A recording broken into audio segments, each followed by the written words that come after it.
उसने पहले पिता के सर पर रॉड मारा, फिर जब पिता बेहोश हुआ तो कपड़े से पिता का गला घोंटा। रात में मां की मदद से बेटा स्कूटी पर बाप को लादकर 5 किलोमीटर दूर जंगल ले गया, जहां मां बेटे ने पिता के शव को 2 लीटर पेट्रोल और टॉयलेट क्लीनर से जला दिया। मृतक के नाबालिग बेटे द्वारा कारित की गई थी और साक्ष्य को छिपाने में उक्त अभियुक्त की मां द्वारा इसमें महत्वपूर्ण भूमिका निभाई गई थी। बेटे की क्रोध की अग्नि में जला एक बाप, पिता की बलि चढ़ाने वाला खूनी परिवार। क्राइम शो ने सिखाया पापा का क्लीन मर्डर। यह कत्ल है उन रिश्तों का जिसे जन्मों का साथ निभाना था। यह हत्या है उस रिश्ते की जिसे बचपन से एक बाप ने सींचा था, लेकिन बालिग बनने से पहले उसने विश्वासघात का खंजर पिता के पीठ पर घोंपा। वो पिता बस अपने परिवार का उद्धार चाहता था और परिवार में माँ बेटी उसी का मरा हुआ चेहरा देखने को आतुर थे। सारी हदें तो तब पार हो गई जब हत्यारे बेटे ने वारदात को अंजाम देने से पहले 100 बार क्राइम शो देखा, ताकि पुलिस की जांच की लाठी उस तक और उसकी मां तक ना पहुंचे। लेकिन खाकी के आगे सारे क्राइम शो पानी मांगने लगे। दिल को खचोटने वाले इस वारदात को अंजाम मथुरा में इतने आराम से दिया गया और इतने सोच समझ कर दिया गया कि शायद ही पुलिस इसके जुर्म के सिरे का कोई कड़ी पकड़ पाए।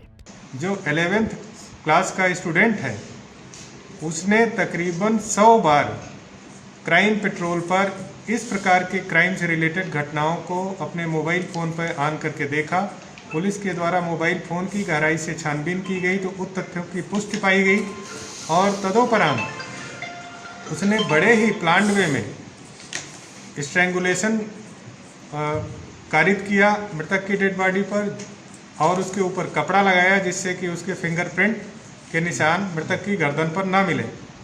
जिसे बेटे ने मारा और मां ने जलाने में मदद की, उस मनोज मिश्रा के चेहरे को मां बेटे ने ऐसा शत विशत किया कि वो हम आपको चाह कर भी नहीं दिखा सकते। पुलिस की माने तो मनोज मिश्रा बेहद सख्त किस्म के इंसान थे, जिन्हें घर पर अनुशासन काफी पसंद था। वो घर पर हर चीज अपने मुताबिक चाहते थे और परिवार को उस पर अमल करने के लिए मजबूर भी करते। पिता मनोज को लग रहा था कि वो अपने बच्चों को एक अच्छे अनुशासन का पाठ सिखा रहा है, लेकिन इसके उलट घर पर 17 साल के नाबालिग बेटे और उसकी छोटी बहन हर बार रोक टोक से परेशान थी।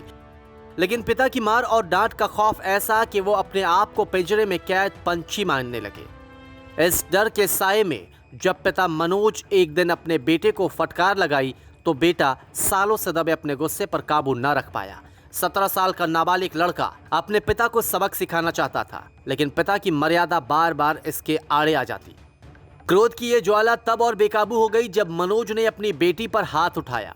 बहन को पड़ती मार देख भाई का गुस्सा आसमान फट पड़ा और उसने अपने पिता पर लोहे के रॉड से हमला किया।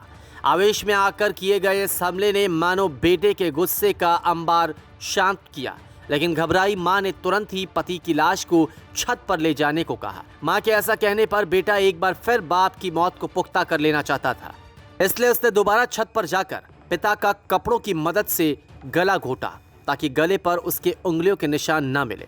लेकिन इन सब से इतर 17 साल का बेटा पिता मनोज की मौत पक्की कर लेना चाहता था।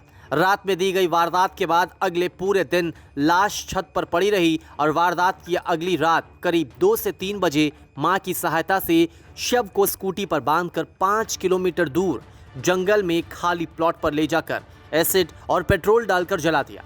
वारदात को आत्महत्या दिखाने के लिए पिता के चश्मे, चप्पल और उसकी माला और बीट के बैग को जलाते हुए शव के बराबर में डाल दिया।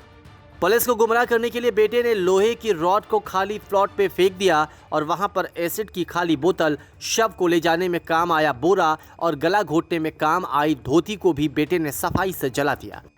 पुलिस को अगले ही दिन अधजला शव मिला, लेकिन इसकी पहचान न हो सकी। लगातार 3 हफ्तों की आनाकानी के बाद जब आस पड़ोस और रिश्तेदारों के दबाव में परिवार ने पुलिस में शिकायत दर्ज कराई, तब कहीं जाकर वारदात का पहला सिरा दिखाई दिया और इसी एक सिरे से पुलिस ने महज 5 महीनों के अंदर इस केस को किसी शीशे की तरह साफ कर लिया।